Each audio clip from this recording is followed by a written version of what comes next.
사건을 통해 함께 나누었던 은혜를 다시 되새김질 먼저 하고, 그리고 오늘 제가 봉독해드린 이 본문으로 함께 새로운 은혜를 나누도록 하겠습니다.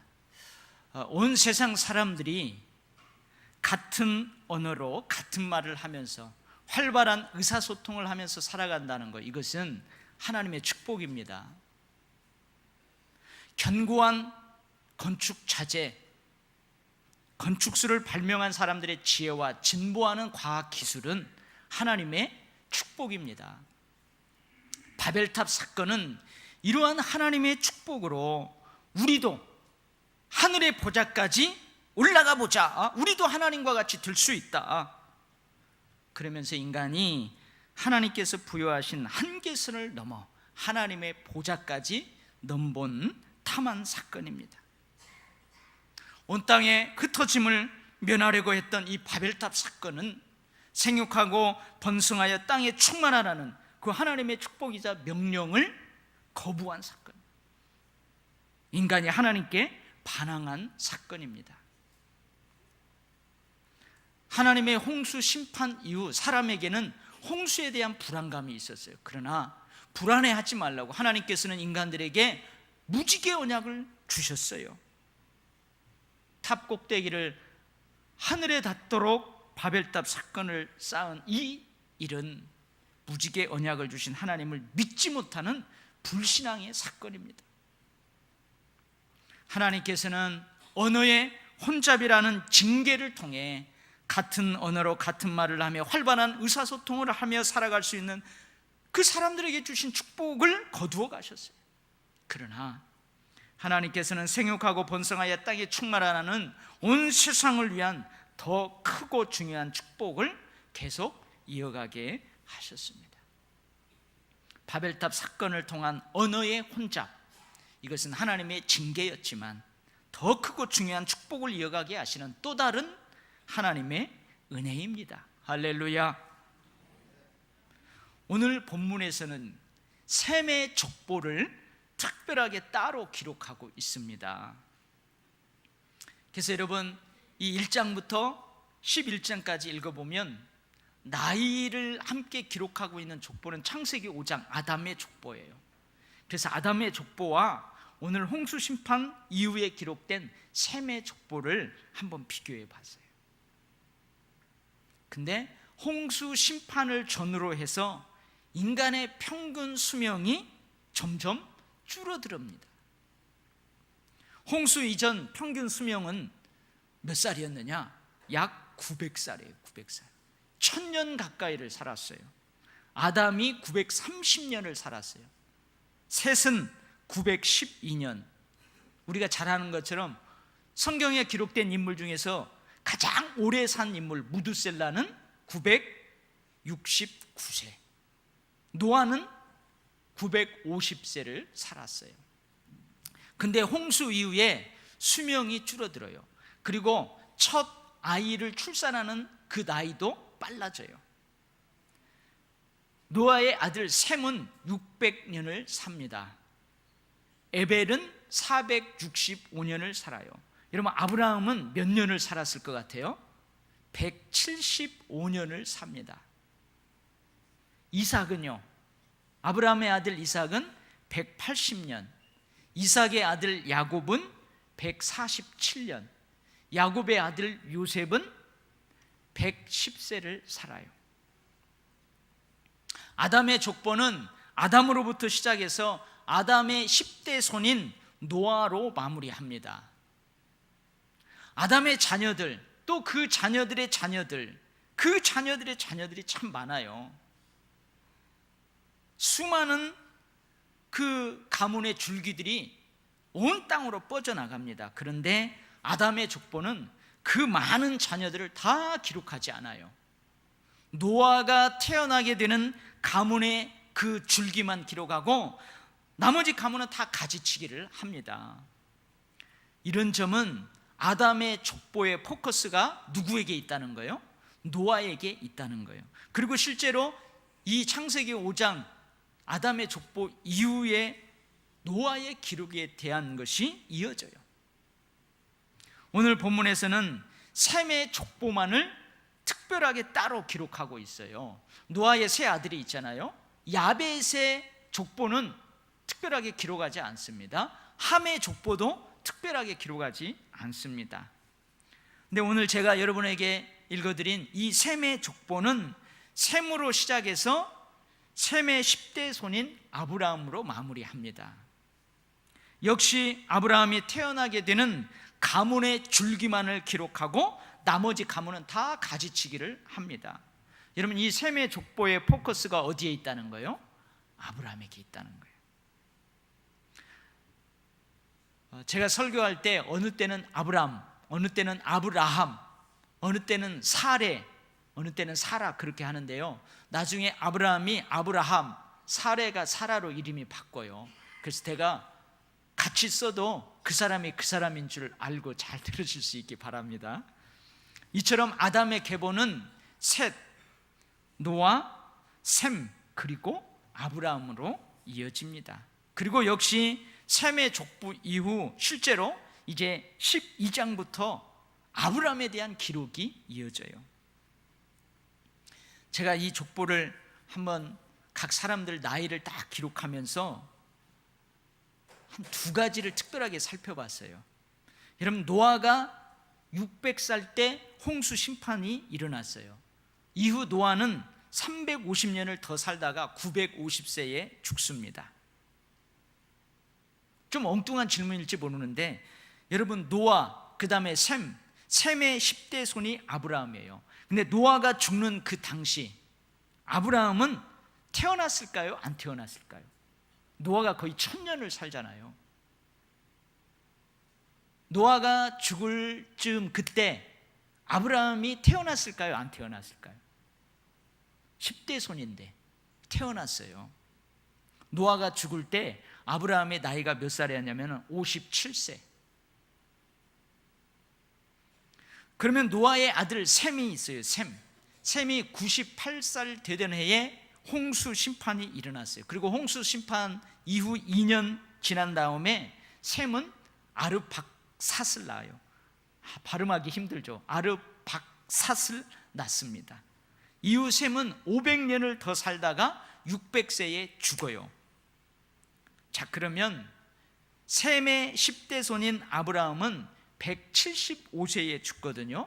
그러면 아브라함이 죽을 때 여러분, 셈은 살아 있었을까요? 죽어 있었을까요?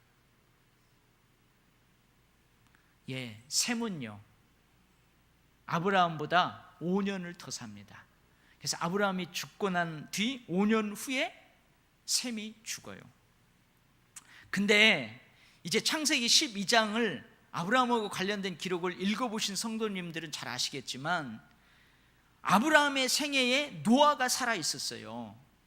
셈도 살아 있었어요. 그런데 이 셈의 족보 이후 이어지는 아브라함에 대한 기록에서 노아에 대한 기록은 없어요. 노아를 언급하지 않아요. 셈에 대한 기록이 없어요. 셈을 언급하지 않습니다. 여러분, 이게 무슨 말일까요?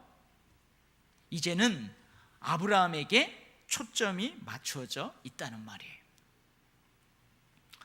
우리가 매 주일마다 함께 은혜를 나눈 창세기 1장에서부터 오늘 이 11장까지의 성경의 기록을 원역사라고 합니다.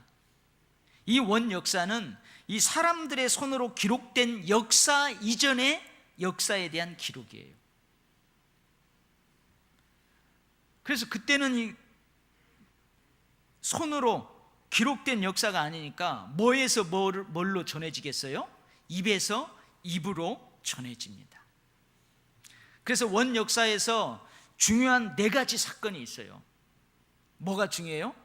천지창조, 그 다음에 인간의 범죄와 타락, 세 번째 노아와 노아의 홍수 심판, 그리고 4번째 바벨탑 사건. 이 4가지 사건이 중요한데 이 사건은 모두 이야기 형식으로 사람들의 입에서 입으로 전해져 왔어요. 근데 원역사라는 이 단어는 여러분의 귀에 좀 생소해요. 근데 선사시대라는 단어는 여러분들이 좀 익숙하죠. 인간이 처음 출현한 때부터 글자가 만들어져서 역사를 기록하기 시작하기 바로 직전까지의 시대를 선사시대라고 합니다. 그래서 이 시대를 어떻게 나누어요? 여기 우리 중고등학생들 있는데 구석기 시대, 신석기 시대, 청동기 시대, 철기 시대 이렇게 나누어요. 그래서 창세기 1장부터 이 11장의 원 역사는 이 선산시대의 좀 앞부분에 해당되는 그런 역사라고 할 수 있습니다. 근데 이 성경의 이 원 역사는 이제 누구로 이어져요? 아브라함으로 이어져요. 바꾸어 말하면 아브라함으로 이어지는 족장사, 역사 시대를 위해서 원 역사를 기록하고 있다는 말이에요. 이 아브라함 시대는 이제 우리 역사의 기록에서 어떤 문명하고 겹치냐면, 제 기억이 가물가물한데요, 일부 때도 제가 맞는지 모르겠어요. 우리 세계 4대 문명이 있어요.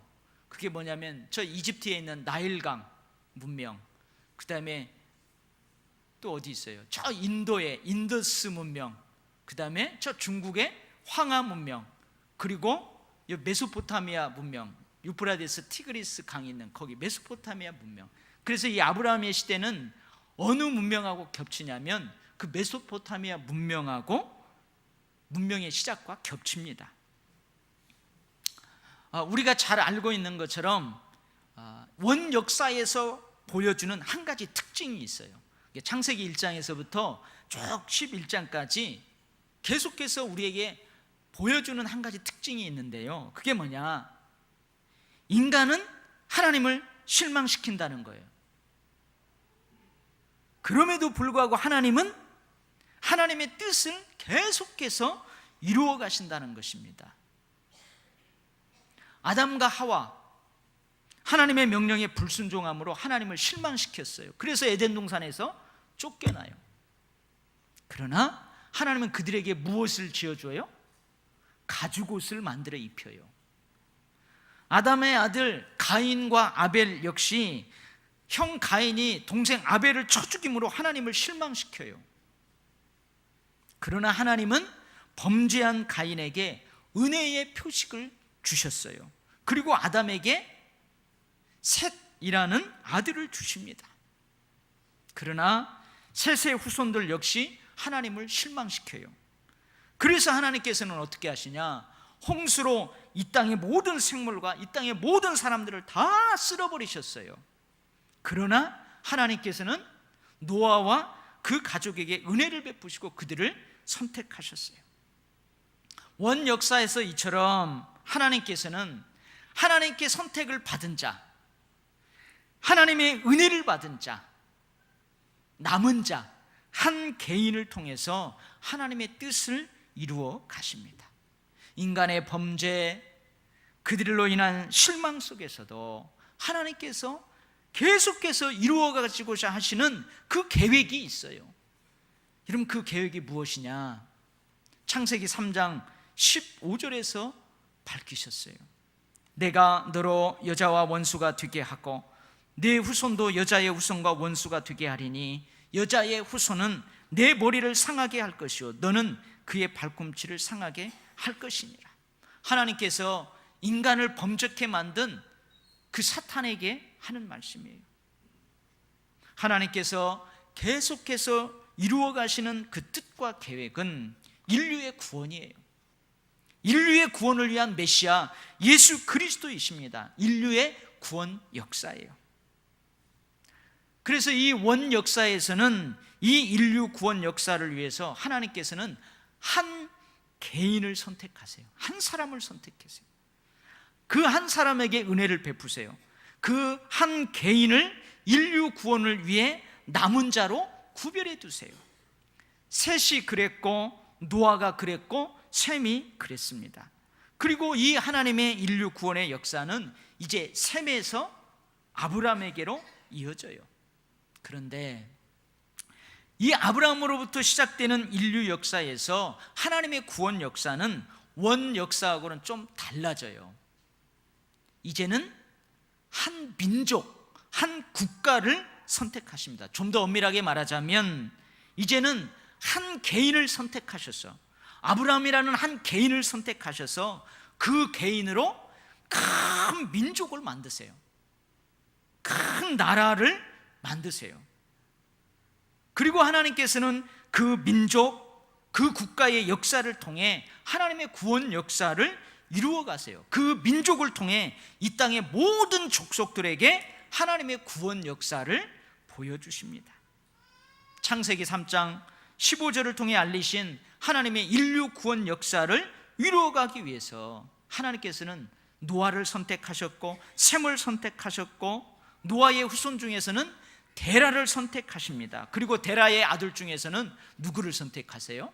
아브라함을 선택하셨습니다. 결국 이 아브라함의 혈통은 메시아 예수 그리스도의 혈통적 계통을 이루게 됩니다.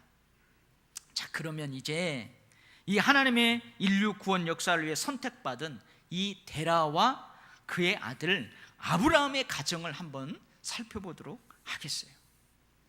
여러분, 과연 이 데라와 아브라함은 하나님께 특별한 은혜를 입을 만한 그 삶을 살았을까요?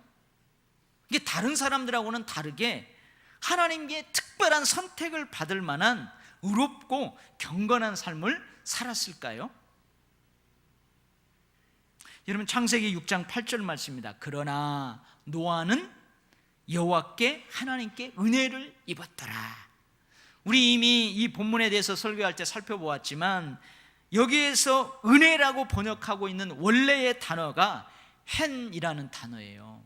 근데 이 헨이라는 단어에 담겨있는 의미가 있는데, 그것은 무조건적인 사랑과 긍휼을 의미하는 단어하고는 다른 의미를 담고 있어요. 하나님께서 무조건 사랑해요. 하나님께서 무조건 긍휼을 베푸세요.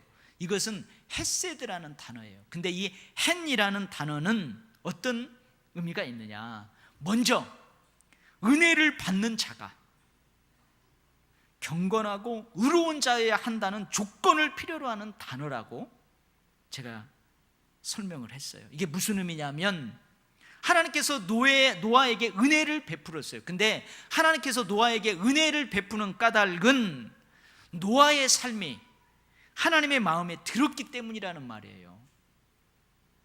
포악하고 부패한 풍조 속에서도 그 쇠퇴를 본받지 않고 믿음으로 살아가는 노아의 삶이 하나님의 눈에 즐거움이 되었다는 말이에요. 그래서 하나님께서는 노아를 택하고 그에게 은혜를 베푸셨어요. 그렇다면 과연 데라와 아브라함의 삶도 하나님께 택하심을 받을 만한 했을까요? 하나님의 특별한 은혜들을 입을 만한 그러한 삶이었을까요? 한번 같이 자세히 살펴보도록 하겠는데요, 오늘 말씀에서 데라와 아브라함의 고향이 어디래요?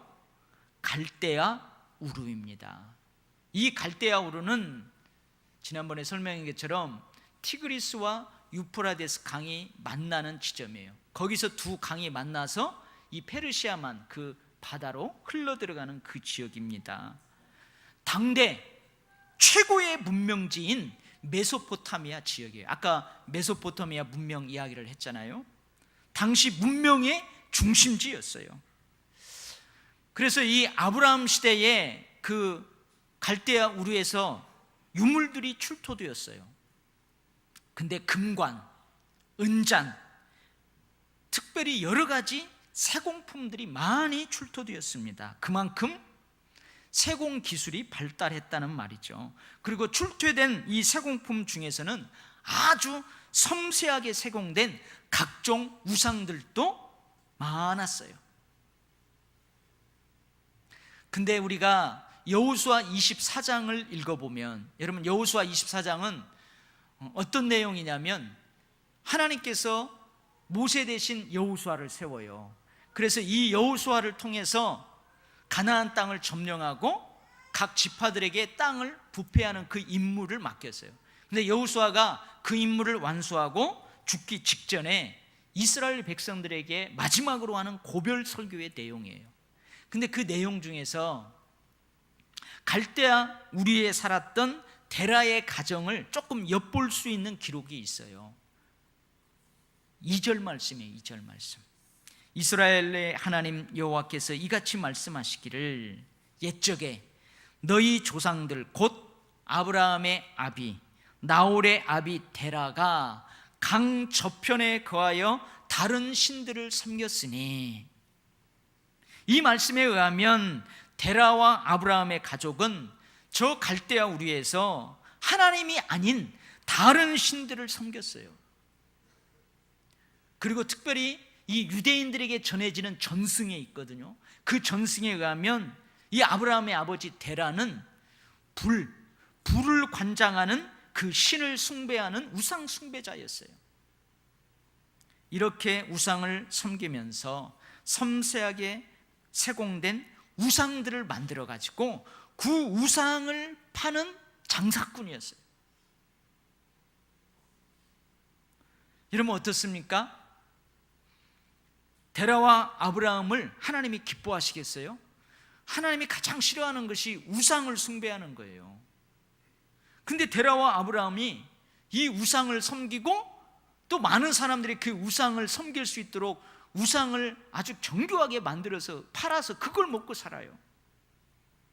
데라와 아브라함에게는 하나님께 특별한 은혜를 입을 만한 이유가 없어요. 또한 오늘 기록에서 한 가지 더 살펴볼 수 있는데, 그게 뭐냐면 아브라함의 가정에는 그 당시 큰 수치로 여길 수 있는 큰 수치스러운 문제가 한 가지 있었어요. 하란을 떠날 때 아브라함의 나이가 75세예요. 그러니까 데라가 갈대아 우르를 떠나서 1차적으로 하란 땅에 거하여 그리고 가나안 땅을 가고자 하죠. 근데 이 가나안 땅은요, 갈대아 우르하고 비교하면은 변방이에요, 변방. 우리 옛날 60년대로 하자면 이 갈대아 우르가 서울이라면 이 가나안은 저 강원도 산 꼴짝이나 다름이 없어요. 근데 그 땅으로 가려고 해요. 그런데 이 하란 땅에서 죽게 되죠. 그때 아브라함의 나이가 75세예요. 이미 결혼을 했어요. 아내가 누구라고요? 사라.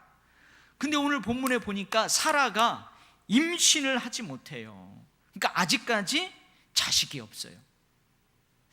이 창세기 12장을 아직 모르는 성도들은 야, 아브라함이 결혼을 했단 말이죠. 근데 그 아내가 아이를 낳지를 못해요. 낳을 수가 없어요. 아니 근데 하나님이 어떻게 아브라함을 메시아의 그 혈통의 계통으로 만들었을까? 지금도 마찬가지지만 그 당시에도 자녀들은 하나님의 선물이었어요. 그렇게 생각을 했어요. 그래서 자식이 없다는 것, 저 사람이 결혼한 지 오래됐는데도 자녀가 없어요. 그것은 하나님의 은총에서 제외된 자라고 간주되었어요. 그러니 당시에는 자식이 없다는 것은 큰 수치였어요. 요즘은 뭐라고 그래요? 무자식이? 뭐 그렇게 이야기하는데 그때는요, 자녀가 없는 것은 큰 수치였어요. 그리고 자식이 없다는 것은 아까 이야기한 대로 계속되어야 될 혈통이 끊어지게 될 위기라는 말이에요. 근데 아브라함의 가정이 그래요. 어떤 사람들은 이 본문을 보면서 데라의 가정에 근친 결혼을 문제 삼는 이들도 있어요. 데라에게는 아브라함, 나홀, 하란 이 세 아들이 있었습니다. 여러분 아브라함이 먼저 기록되니까 아브라함이 장남인 줄 알죠? 장남이 아니에요. 앞뒤 정황을 살펴보면 하란, 마지막에 기록된 하란이 장남이에요. 아마 아브라함은 막내 아들쯤 됐을 거예요. 근데 성경은 중요한 인물을 항상 앞에 놓잖아요. 나홀의 아내 밀가는 누구의 딸이냐면 하란의 딸이에요. 근데 나홀이 이 하란의 딸, 형님의 딸하고 결혼해요. 그러니까 나홀은 자신의 조카하고 결혼하는 거예요. 그리고 아브라함의 아내 사레는 누구냐? 창세기 20장에 가서 아브라함이 자신이 고백하죠. 사레가 누구냐면 아브라함의 이복 여동생이에요. 근데 아브라함을 비롯한 이후 족장시대에는 아직 모세 율법이 없었어요. 이후 하나님께서 모세를 통해 주시는 율법에서는 이 근친 결혼을 공식적으로 금지합니다. 그러나 이때에는, 족장시대 이때에는 관습적으로 별 문제가 되지 않았어요. 지리적, 문화적인 여건상의 이유로, 또는 순수 혈통을 통한 종족 보존을 위한 이유로, 또는 가문의 순수한 신앙 전수를 이유로 관습상 여러분 허용되었어요. 그리고 여러분 보니까 그 아브라함이 롯을 데리고 가잖아요. 창세기 12장에 보면. 근데 롯은 누구의 아들이에요? 하란의 아들이에요.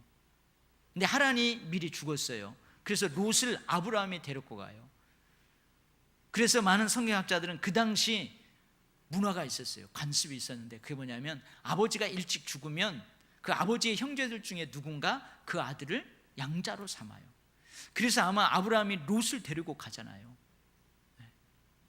그러한 관습이 있었다는 거예요.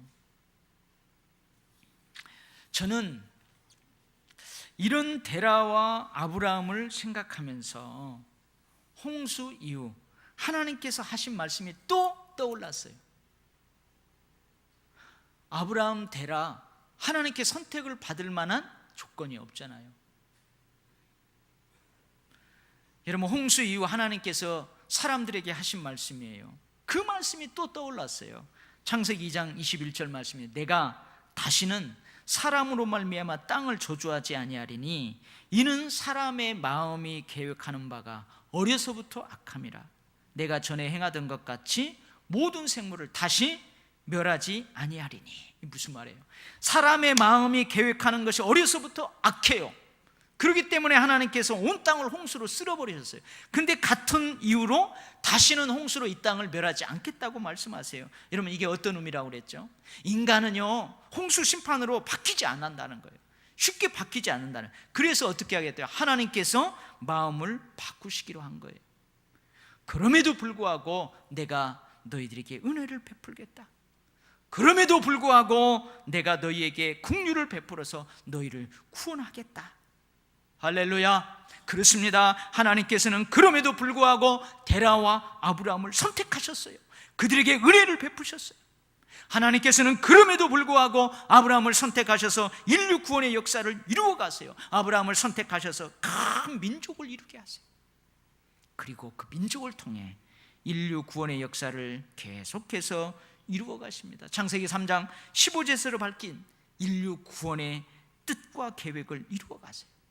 결국은 그 민족을 통해 예수 그리스도를 이 땅에 보내십니다. 여자의 몸을 입고 여자의 후손으로 성육신하신 예수 그리스도께서 여러분 사탄의 머리를 상하게 하세요. 사탄은요, 사망으로 왕노릇해요. 그래서 예수 그리스도의 십자가의 죽음을 통해서 승리하는 듯 했어요. 그러나 창세기 3장 15절의 단어를 빌리자면 그것은 그저 발 뒤꿈치를 조금 상하게 할 뿐이었어요. 결국 예수 그리스도께서는 부활하심으로 사탄의 권세를 멸하셨습니다. 할렐루야. 여러분, 우리에게도 데라와 아브라함처럼 하나님의 은혜를 입을 만한 이유가 없습니다. 여러분들은 어떤지 모르겠어요. 저는 저의 삶을 돌아봤을 때에 제가 하나님 앞에 그렇게 특별한 은혜를 받을 만한 이유가 없어요. 우리에게도 아브라함의 가정이 가지고 있었던 것보다 더 큰 수치가 있을 수 있어요. 여러분들의 가문은 어쩐지 모르겠어요. 근데 저의 가문을 돌아보면 그래요. 어느 큰 교회 목사님이 자기 가문의 수치를 이야기하더라고요. 자기 아버지가 옛날이죠. 자기 아버지가 그 선교사님들이 와가지고 예수 믿으라고 이쪽 성경을 주면서 예수 믿으라고 하면 그 자기 아버지는요, 그것을 받아가지고 어디다 갖다 놨대요? 칡간에다 갖다 놨대요. 그래가지고 한 잔씩 뜯어가지고 하나는 뒤쪽에 사용하고 하나는 그 뭐죠? 그 담배, 가루 담배 이렇게 딱 말아서, 그때 종이가 귀하지 않은 때니까요, 얼마나 좋아요. 가루 담배를 이렇게 말아서 그 피곤 했대요. 근데 그런 가문에서 자기가 하나님의 선택을 받아서 목회자가 됐어요. 그래서 그분이 우스갯소리로 그러대요. 아버지가 성경을 어디까지 뜯어가지고 담배로 펴서 잡수셨냐면 시편까지 잡수셨대요. 그래서 자기가 시를 잘 쓰는 시인 목사가 됐다고 우스갯소리로 그러더라고요. 여러분, 어떻게 보면 대부분의 많은 사람들, 많은 가정들이 선택받을 만한 조건이 별로 없어요. 그럼에도 불구하고 하나님께서는 우리를 선택하셨어요. 믿습니까? 그럼에도 불구하고 하나님은 다른 사람이 아니고 나를 부르셨어요. 하나님께서는 우리를 통해서도 하나님의 뜻과 계획을 이루어 가시는 줄 믿습니다. 예수 그리스도께서 주신 하나님 나라에 대한 꿈, 그 꿈을 우리를 통해서 이루어 가실 줄 믿습니다. 저와 여러분, 오늘 이 시간 예배드리는 모든 분들, 예수를 믿은 지 오래됐든 아니면 이제 막 예수를 믿기 시작했든 아니 오늘 처음으로 이 예배 자리에 나왔든, 하나님께서 귀하게 쓰임받는 사람, 하나님께 귀하게 쓰임받는 그런 가문이 되시기를 주의 이름으로 축원합니다. 아멘. 기도하겠습니다. 하나님 아버지, 감사합니다. 그럴 자격 없지만 하나님께서 아브라함을 특별히 선택하셨고 하나님의 인류 구원의 역사를 계속 이어가셨고 그 역사가 지금 우리에게까지 이르렀습니다. 감사합니다. 하나님의 주권적인 은혜와 역사, 그 뜻과 섭리 없었다면 우리가 어찌 하나님의 백성으로, 하나님의 가족으로 저 천국을 소망하며 살아갈 수 있었겠습니까? 하나님, 우리도 자격 없지만 아버지께서 부르시고 선택하셔서 이제 우리가 그 구원의 역사의 한 부분이 되라고, 그 구원의 역사의 혈통의 한 계통을 이루라고 하신 줄 믿습니다. 결승점인 마지막 저 천국에 입성할 때까지 이 사명을 잘 감당하는 복된 자로, 복된 가문으로 그렇게 살아가도록 우리를 견인하여 주시옵소서. 모든 영광을 주께 올려드리며 예수님 이름으로 기도합니다. 아멘.